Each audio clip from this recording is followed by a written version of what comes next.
ஈரானினுடைய சக்தி வாய்ந்த அமைப்பான Guardian council நேற்றுக்கு அவசரமாக கூடியிருக்கிறார்கள். அமெரிக்காவினுடைய தாக்குதலில் மிக மோசமாக கொலை செய்யப்பட்ட திரு அலி கமேனிக்கு அடுத்தபடியாக ஈரானினுடைய சுப்ரீம் லீடராக யார் வரப்போகிறார், உடனே அது குறித்து ஒரு இறுதி முடிவை எடுக்க வேண்டிய ஒரு நிர்பந்தம் கார்டியன் கவுன்சிலுக்கு வந்திருக்கிறது. அதன் அடிப்படையில் நேற்று மிக முக்கியமான முடிவை அவர்கள் எடுத்திருக்கிறார்கள். அந்த முடிவை கேட்டவுடன் இஸ்ரேல் அலறுகிறது. இன்று இஸ்ரேலுடைய பாதுகாப்பு அமைச்சர் இஸ்ரேல் கட்ஸ் வெளிப்படையாக பேட்டி கொடுத்திருக்கிறார். எப்படி அலி கமேனி கொலை செய்யப்பட்டாரோ அதே போன்ற ஒரு திட்டத்தை இஸ்ரேல் திரும்பவும் உருவாக்கி இருக்கிறதாக பல செய்திகள் வெளிவந்திருக்கிறது. இஸ்ரேலுடைய முக்கியமான தலைவர் 15 முறை வெள்ளை மாளிகைக்கு கால் பண்ணி இருக்கிறார். நேரடியாக ட்ரம்புடன் பேசி இருக்கிறார். இஸ்ரேலுக்கும் ஈரானுக்குமான இந்த யுத்தத்தில் இஸ்ரேலினுடைய உண்மையான நிலை என்ன அப்படிங்கிறது இந்த பேச்சுவார்த்தையினூடாக சில செய்திகள் கசிந்திருக்கு. உண்மையிலேயே ஈரானினுடைய அடுத்த சுப்ரீம் லீடர் யார், அவருடைய பேர் வெளியே வந்த உடனே இஸ்ரேல் ஏன் இவ்வளவு பயப்படுகிறது, எதற்காக இஸ்ரேலுடைய உச்சபட்ச தலைவர் 15 முறை வெள்ளை மாளிகைக்கு கால் பண்ணி நேரடியாக ட்ரம்பிடம் பேசினார். ஒட்டுமொத்தமாக இதையெல்லாம் புரிந்து கொள்ள வேண்டும் என்றால் இஸ்ரேல் டிஃபென்ஸ் மினிஸ்டர் எதற்காக இன்னைக்கு இப்படி ஒரு செய்தியை வெளியிட்டிருக்கிறார். வணக்கம், இது மெட்ராஸ் வியூ. நான் உங்கள் சத்யராஜ். ஈரானினுடைய உச்சபட்ச தலைவரான திரு அலி கமேனி அவர்கள் கொலை செய்யப்பட்டதுக்கு பிறகு அந்த நாடு ஒண்ணுமே இல்லாம போயிடும், அவ்வளவுதான். யாருமே ராணுவத்துக்கு கமாண்ட் கொடுக்க இருக்க மாட்டாங்க, நாட்டை வழிநடத்த இருக்க மாட்டாங்க, அரசாங்கம் குலைஞ்சு போயிடும், மிகப்பெரிய கலவரங்கள் வந்துடும், 160 குழந்தைகளை நம்ம கொண்டிருக்கிறோம், அந்த நாடே ஒரு அண்டர்ஸ்டா மாறி ஒரு பெரிய போராட்டம் அந்த தேசத்தையே உடைச்சு எரிஞ்சிருவாங்க அப்படின்லாம் ஒரு மிகப்பெரிய கனவை இஸ்ரேல் கண்டுகிட்டு இருந்தாங்க. ஆனா ஈரான் ரொம்ப ரொம்ப ரொம்ப ரொம்ப தெளிவாக திரு அலி கமேனி அவர்கள் இருக்கும்போது இந்த கட்டமைப்பு எப்படி வேலை செஞ்சதோ, ஒரு பக்கம் அரசு, இன்னொரு பக்கம் கார்டியன் கவுன்சில், இன்னொரு பக்கம் பார்த்தீங்க அப்படின்னா அவங்களுடைய பாராளுமன்றம், அது மட்டும் இல்லாமல் இஸ்லாமிக் ரெவல்யூஷனரி கார்ட் கார்ப்ஸ், இப்படி எல்லா துறைகளும், வெளியுறவுத்துறை அமைச்சகம், அது மட்டும் இல்லாம உளவுத்துறை பிரிவு, இப்படி ஒவ்வொரு பிரிவுகளும் எப்படி வேலை செய்ததோ அதே போன்று எந்த விதமான இயல்பு நிலையும் மாறாமல் அடுத்தடுத்த கட்ட தலைவர்களை தேர்வு செய்கிறது, அடுத்தடுத்த ஹைரார்க்கில் இருக்கக்கூடிய ஆட்களை கொண்டு மேலே உட்கார வச்சு அடுத்தடுத்த வேலையை துவங்கினது பார்க்கும்போது இஸ்ரேல் பயப்படுகிறார்கள். என்னடா இந்த தேசம் ஒன்றும் இல்லாமல் போயிடும்னு பார்த்தோம், ஆனால் இவ்வளவு தூரம் பயங்கர ஸ்ட்ராட்டஜிக்கலா திருப்பி நம்மளை அடிக்கிறாங்க. ஸோ அப்போ திரு அலி கமேனி அவர்கள் மரணம் அடைந்தாலும் அவருக்கு பிறகு யார் யார் எந்தெந்த பொறுப்பை ஏற்றுக்கணும் அப்படிங்கிறது குறித்து மிக விரிவாக ஒரு திட்டத்தை அவர் போட்டு கொடுத்து விட்டு போயிருக்கிறார் அப்படிங்கிற செய்தி அவங்களுக்கு கிடைச்சிருக்கு.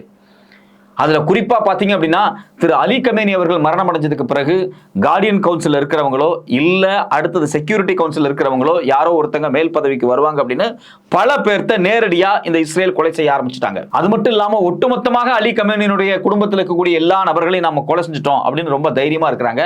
ஆனா திரு அலி கமேனியினுடைய மூத்த மகனான திரு மொஸ்தபா கமேனி அவர்கள் அடுத்த தலைவராக தேர்வு செய்யறதுக்கு கார்டியன் கவுன்சில் முடிவு பண்ணியிருக்காங்க. கார்டியன் கவுன்சில் அப்படின்னா கிட்டத்தட்ட 12 பேர் கொண்ட ஒரு குழு. அந்த 12 பேர்ல பாத்தீங்கன்னா 6 பேர் ஷியா மதம் குறித்தான மிக முக்கியமான அறிவு கொண்ட ஒரு அறிஞர்கள் இருப்பாங்க. இன்னொரு 6 பேர் சட்டத்துறையில வல்லுநர்களா இருப்பாங்க. ஸோ ஒரு பக்கம் மாடர்ன் ஜுடிஷரி, இன்னொரு பக்கம் இஸ்லாமிய மத பிரிவை சார்ந்த அதில் இருக்கக்கூடிய சட்டத்திட்டங்களை உள்வாங்கின ஒரு 6 பேர். இந்த 2 குழுவும் சேர்ந்தது தான் அவங்களுடைய கார்டியன் கவுன்சில்.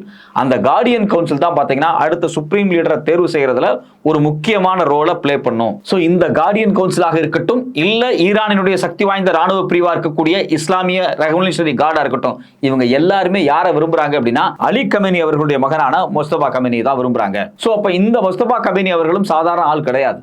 அவருக்கு 56 வயசு ஆகுது. அவர் ஈரான் ஈராக் யுத்தம் நடக்கும் போது ஒரு சோல்ஜரா நின்று ஈரானுக்காக சண்டை போட்டவர். இவருக்கு எல்லா விடயங்களும் தெரியும். ஏன் அப்படின்னா இவரும் இந்த இஸ்லாம் ரெவல்யூஷனரி கார்ட் கார்ப்ஸ்ல முக்கியமான பொறுப்பில் இருந்திருக்கிறார். அப்போ ராணுவத்திலும் சரி, உளவு பிரிவிலும் சரி, அரசியலிலும் சரி அவருக்கு ஒரு மிகப்பெரிய எக்ஸ்பீரியன்ஸ் இருக்கு. 2019 இவர் மேல அமெரிக்கா ஒரு சாங்ஷன்ஸை கொண்டு வருது, தனி மனித சாங்ஷன். அவருக்கு நேரடியான தடைகளை கொண்டு வருது அமெரிக்கா. எதுக்காக அமெரிக்கா அந்த தடையை கொண்டு வருது அப்படின்னா இவர் பிராக்சியா செயல்படுறாரு. அதாவது அலி கமேனி இருக்கும்போது அவருக்கு பதிலாக அலுவலகத்தில் அவருடைய பிம்பத்தில் எல்லாத்தையும் கட்டுப்படுத்துறாரு. ஸோ அப்படின்னு சொல்லி அமெரிக்காவினுடைய யுஎஸ் ட்ரெஷரி டிபார்ட்மெண்ட் ஒரு சாங்ஷன்ஸை கொண்டு வந்தாங்க. ஸோ இது ஒரு பக்கம் நடந்திருக்கு. ஸோ இப்போ பார்த்தீங்க அப்படின்னா அலி கமேனி அவர்களுக்கு பிறகான தலைவரை கண்டு இஸ்ரேல் நடுங்குது. இவர் பேரை கார்டியன் கவுன்சிலும் சரி, 3 பேர்களை கொண்ட குழு டெம்பரவரியா உருவாக்கப்பட்டுச்சு இல்லையா, இன்டீரியர் குரூப், அந்த இன்டீரியர் குரூப்ல 3 பேர் இருக்காங்க. ஒருத்தங்க யாருன்னு பாத்தீங்கன்னா மக்களால் தேர்ந்தெடுக்கப்பட்ட ஈரானினுடைய பிரசிடென்ட், இன்னொருத்தர் ஈரானுடைய நீதிமன்றத்துடைய சீஃப் ஜஸ்டிஸ், மூணாவது கார்டியன் கவுன்சில் இருந்து வரக்கூடிய ஒரு மெம்பர். இந்த 3 பேரும் சேர்ந்து ஒரு முடிவு எடுக்கிறாங்க. அந்த முடிவு 88 பேர் கொண்ட அந்த குழுவில் அப்ரூவல் ஆகுது. அதற்கு பிறகு அந்த 12 பேர் கொண்ட சக்தி வாய்ந்த கார்டியன் கவுன்சிலையும் அப்ரூவல் ஆயிருக்கு. அப்ப தொடர்ச்சியா பாத்தீங்க அப்படின்னா அலி கமேனியினுடைய மரணத்திற்கு பிறகு அடுத்த தலைமை பொறுப்பு ஏற்கணும் அப்படின்னு ஒருமனதாக முஸ்தபா கமேனியை தேர்வு செய்றாங்க. 2 நாட்களுக்கு முன்னாடி இருக்கக்கூடிய செய்தி என்னவா இருந்துச்சு அப்படின்னா, அலி கமேனி இருக்கக்கூடிய இடத்துல இப்ப டெம்பரவரியா அமெரிக்காவுக்கும் ஈரானுக்கும் இடையில் நடக்கக்கூடிய இந்த நியூக்ளியர் ஒப்பந்தங்கள் குறித்து பேச்சுவார்த்தை நடத்தி கொண்டிருக்கக்கூடிய அலி லர்ஜானி, அதாவது secretary of supreme national security கவுன்சிலுடைய பொறுப்பாளர். நம்ம இந்தியாவில் இருக்கிற மாதிரி எப்படி நேஷனல் செக்யூரிட்டி கவுன்சில் இருக்கு பாத்தீங்களா, அதனுடைய செக்ரட்டரி இருப்பார் இல்லையா, அதே போல ஈரானினுடைய சுப்ரீம் நேஷனல் செக்யூரிட்டி கவுன்சில், இந்த கவுன்சிலுடைய செக்ரட்டரி, இந்த கவுன்சிலுடைய தலைவர் யாரு அப்படின்னா அலி கமேனி தான். அவர் இறந்துட்டாரு. அவருக்கு பிறகு இதனுடைய செக்ரட்டரி தான் ரொம்ப க்ளோஸ் அவருக்கு. யாருக்கு அப்படின்னா அலி கமேனிக்கு. அவர் தான் அடுத்த சுப்ரீம் லீடரா வரப்போறாரு அப்படிங்கிற ஒரு பேச்சுவார்த்தை இருந்துட்டே இருந்துச்சு. ஆனா அவருக்கு பதிலாக நேரடியாக அலி கமேனியுடைய மகனையே கொண்டு வர்றதுக்கான வேலைகள் வேக வேகமா நடந்து கொண்டிருக்கிறது. இதை அறிந்து கொண்ட இஸ்ரேல் பதறுது. உடனே இஸ்ரேலுடைய டிஃபென்ஸ் மினிஸ்டர் இன்னைக்கு காலையில் என்ன பேசியிருக்காரு அப்படின்னா, any leader appointed by the Iranian terror regime to continue and lead the plan to destroy Israel, to threaten the United States and the free world and the countries of the region and to suppress the Iranian people will be assassinated. He said that any political leader will find themselves an unequivocal target for elimination. It does not matter what his name is or the place where he hides. The Prime Minister and I have instructed the IDF to prepare and act all by means to carry out the mission as an integral part of the objectives of the operation Lion's Roar. அதாவது வெளிப்படையாக Israel என்ன சொல்ல வருகிறார் என்றால், அடுத்த தலைவர் யாராக வேண்டுமானால் இருக்கலாம், எந்த பேர் கொண்டவராக வேண்டுமானால் இருக்கலாம், உடனடியாக அவரை தேடி பிடித்து கொலை செய்ய எங்கள் அரசு உத்தரவிட்டிருக்கிறது. யாருக்கு அப்படின்னா அவங்களுடைய ராணுவத்துக்கு, அவங்களுடைய பாதுகாப்பு அமைப்புகளுக்கு அப்படின்னு சொல்லி வெளிப்படையா பேசி இருக்கிறார். எங்களுடைய ஆபரேஷன் அப்படின்னு சொல்லக்கூடிய இஸ்ரேலுடைய லைன்ஸ் ரோர், சிங்கத்தின் உருமல் இருக்கு இல்லையா, அதுல ஒரு முக்கியமான பார்ட் என்ன அப்படின்னா, எந்த நபர் சுப்ரீம் லீடர் பதவிக்கு வந்தாலும் அவரை தேடி பிடித்து நாங்கள் அழிப்போம். இன்னும் தெளிவாக சொல்ல போனால் அவர்களை நாங்கள் பச்சை படுகொலை செய்வோம் அப்படின்னு வெளிப்படையா அறிவிச்சிருக்காங்க. இதை கேட்கும்போது நமக்கு ரொம்ப அதிர்ச்சியா இருக்கு. இதை அவங்க நேற்று சொல்லல, முந்தானேத்து சொல்லல, அதுக்கு முன்னாடி நாள் சொல்லல. எப்ப அலி கமேனியினுடைய மகன் இந்த பொறுப்புக்கு வரப்போகிறார் தெரிஞ்ச உடனே பதறாங்க. இதுல நம்ம கவனிக்க வேண்டிய விஷயம், இன்னொரு விஷயம் என்னன்னா, இன்னைக்கு ஒரு முக்கியமான சர்வதேச பத்திரிகை வெளியிட்டு இருக்கிறாங்க. அலி கமேனி அவர்கள் இந்த இடத்தில் இத்தனாம் தேதி இந்தந்த அதிகாரிகளோடு கூட போகிறார், அவர் ஒரு பேச்சுவார்த்தை நடத்த போகிறார் அப்படிங்கிறத பிப்ரவரி 23ஆம் தேதியே தெளிவாக தெரிந்து திரு இஸ்ரேலுடைய பிரதமரான நெத்தன்யாகு நேரடியாக வெள்ளை மாளிகைக்கு போன் பண்ணி இருக்கிறார். அந்த பிப்ரவரி 23ஆம் தேதிக்குள் இந்த அலி கமேனி கொலை செய்யப்படுவதற்கு இடைப்பட்ட காலகட்டத்தில் கிட்டத்தட்ட 15 முறை இஸ்ரேலுடைய உச்சபட்ச தலைவராக இருக்கக்கூடிய பிரதமராக இருக்கக்கூடிய நெத்தன்யாகு அவர்கள் யாரிடம் பேசியிருக்கிறார்? நேரடியாக ட்ரம்பிடம், நேரடியாக வெள்ளை மாளிகையில் இருக்கக்கூடிய ஒயிட் ஹவுஸ் சிச்சுவேஷன் ரூம்கிட்டே பேசியிருக்கிறார். சோ அப்ப இதுல ரொம்ப தெளிவான விஷயம் என்ன அப்படின்னா, இந்த இடத்தில் அலி கமேனியும் மற்றவர்களும் கூடி பேச போகிறார்கள் என்பதை தெளிவாக உளவு பிரிவினூடாக அனைத்து தகவலையும் திரட்டி விட்டுத்தான் யுத்தத்தை துவங்கி இருக்கிறது இஸ்ரேல். அப்ப இஸ்ரேலுடைய ஒரே டார்கெட் என்னவா இருந்திருக்கு அப்படின்னா, அந்த நாட்டினுடைய அனைத்து அதிகாரம் படித்த தலைவர்களும் ஒன்றிடத்தில் கூடும்போது அவர்களை முடித்திடணும் அப்படின்னு இருக்கிறாங்க. ஆனா அமெரிக்கா தரப்பிலிருந்து இந்த யுத்தத்தை மே மாதத்திற்கு பிறகு துவங்கலாம் அப்படிங்கிற ஒரு ஐடியா அவங்களுக்கு வச்சிருந்திருக்காங்க.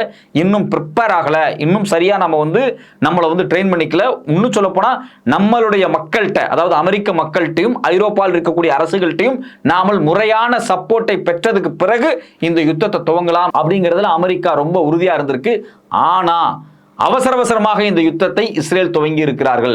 இஸ்ரேல் நேரடியாக அவர்களுடைய ஆயுதங்களை பயன்படுத்தி, ராணுவத்தை பயன்படுத்தி, உளவு பிரிவை பயன்படுத்தி ஒட்டுமொத்தமாக ஈரானினுடைய சுப்ரீம் லீடரை கொலை செய்திருக்கிறார்கள். அது மட்டும் இல்லாமல் அடுத்ததாக யார் சுப்ரீம் லீடராக வந்தாலும் அவர்களை நாங்கள் அசாசினேட் பண்ணுவோம்னு ஒரு டிஃபென்ஸ் மினிஸ்டர் பொதுவெளியிலே பேசுறார். இதுல ரொம்ப முக்கியமா நம்ம கவனிக்கப்பட வேண்டிய விஷயம் என்ன அப்படின்னா, திரு அலி கமேனி அவர்கள் அவர் கொல்லப்படுவதற்கு முன்பு அவர் ரொம்ப தெளிவாக சில வேலைகளை செய்து விட்டு போயிருக்கிறார். அதுல குறிப்பாக 4 லேயர் செஷன் ஃப்ரேம்வொர்க் அப்படிங்கக்கூடிய ஒரு திட்டத்தை அவர் வகுத்து வைத்திருக்கிறார். அவர் இறந்ததுக்கு பிறகு, அவர் மட்டும் கிடையாது, அவர் லேயர்ல இருக்கக்கூடிய ஒரு குழு, இந்த குழு அழிக்கப்பட்டால் அடுத்த குழு எப்படி செயல்பட வேண்டும், அந்த குழுவும் அழிக்கப்பட்டால் அதுக்கு அடுத்த குழு, அதுவும் காணாமல் போய் அழித்தொழிக்கப்பட்டால் அதுக்கு அடுத்த குழு அப்படின்னு 4 லேயர், அவருக்கு கீழே 4 லேயர்.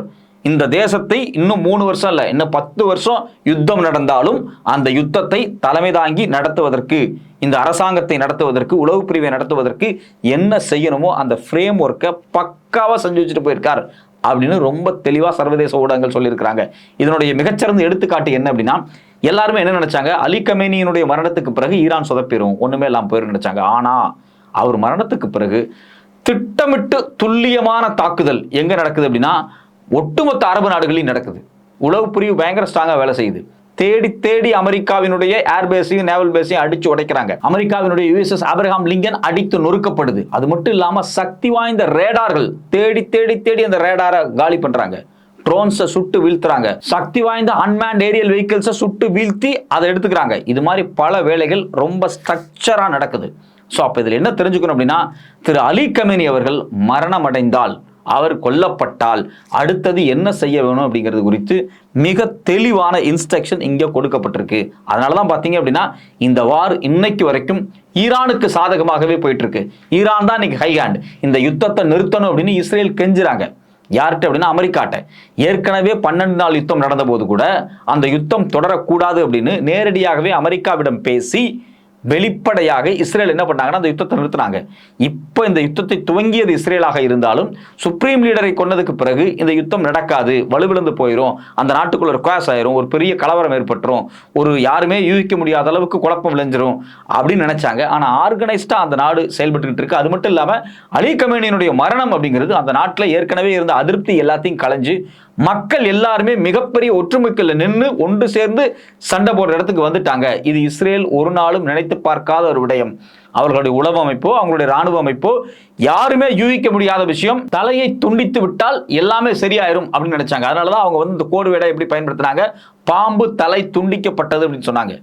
ஸோ பாம்பு தலை துண்டிக்கப்பட்டா பாம்புக்கு சக்தி கிடையாது அப்படின்னு ஃபீல் பண்ணாங்க. ஆனா இங்க முக்கியமான விஷயம் என்ன அப்படின்னா, இது பாம்பு தலை மாதிரி செயல்படலை, வெட்ட வெட்ட இது வளர்ந்துகிட்டே இருக்கு அப்படிங்கிறத இப்பதான் இஸ்ரேல் புரிஞ்சுக்கிறாங்க. அதனாலதான் தொடர்ச்சியாக இந்த யுத்தத்தை நிறுத்துவதற்கு அவர்கள் சில ஈக்குவேஷன்ஸை ஃபாலோ பண்றாங்க. இதுல இன்னொரு இடத்துல மிகப்பெரிய சிக்கல் எங்க வருது அப்படின்னா, திரு அலி கமேனியினுடைய மகன் அந்த பொறுப்புக்கு வர முடியுமா? இது குறித்து ஈரானினுடைய அரசியலமைப்பு சட்டம் என்ன சொல்லுது அப்படின்னு பார்க்கும்போது, ஈரானுடைய அரசியலமைப்பு சட்டம் ஆர்டிகல் 111 என்ன சொல்றாங்க அப்படின்னா, இந்த 3 பேர்கள் கொண்ட இந்த அமைப்பு இருக்கு பாத்தீங்களா, ஒரு member from Guardian Council, 1 member president of Iran, அது மட்டும் இல்லாமல் இவங்களோட சேர்ந்து ஹெட் ஆஃப் ஜுடிஷரி, இந்த 3 பேரும் சேர்ந்து தான் தேர்வு செய்யணும் அப்படிங்கிறது தான் கான்ஸ்டிடியூஷனில் இருக்கக்கூடிய ஆர்டிகல் 311.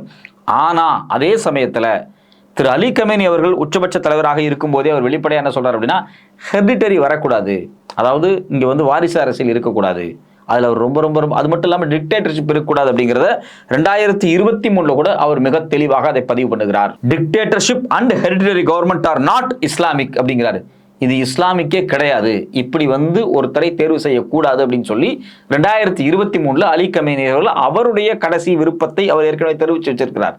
ஸோ அப்படி இருக்கும்போது அவருடைய பேச்சுக்கு எதிராக இவரை கொண்டு வருவார்களா அப்படிங்கிற ஒரு சந்தேகம் எழுந்திருக்கு. இது மட்டும் இல்லாமல் திரு அலி கமேனி அவர்கள் மரணமடைவதற்கு முன்னாடி கடைசியாக ஒரு செய்தியை வெளிப்படுத்துறார். அதை கடந்த 3 நாட்களாக கூட சோசியல் மீடியாவில் பரவலாக இருக்கு. மரணத்தை சில பேர் எதிர்பார்த்து கொண்டிருக்கிறார்கள், அது நிறைவேற்றப்பட்டு விட்டது அப்படின்னு ஒரு போட்டு, இன்னும் சில பேர் மரணத்தை எதிர்நோக்கி கொண்டிருக்கிறார்கள் அப்படிங்கிறாரு.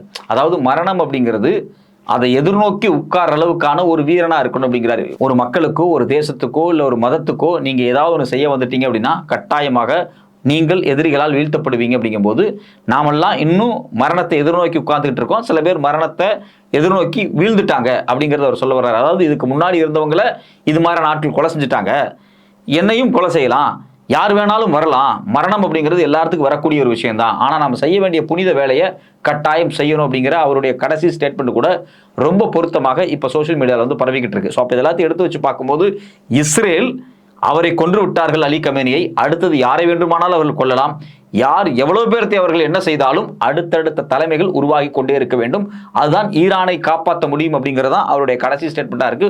பொறுத்திருந்து பார்ப்போம் அடுத்ததாக ஈரானினுடைய தலைவராக யார் பொறுப்பேற்க போகிறார், அதற்கு பிறகு இந்த யுத்தம் என்னவாக மாறப்போகிறது என்பதை.